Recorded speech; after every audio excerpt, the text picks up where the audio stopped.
Well, the reason I come out to Mr. Bob's is because networking and advertising my business is very important, and it's also an inexpensive method of marketing.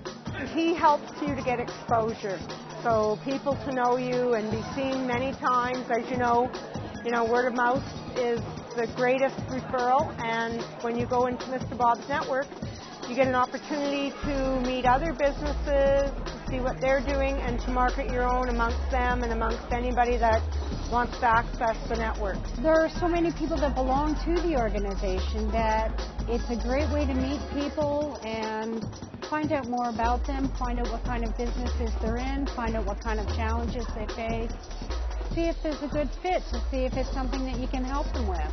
I've had a fair bit of business from being a part of his business.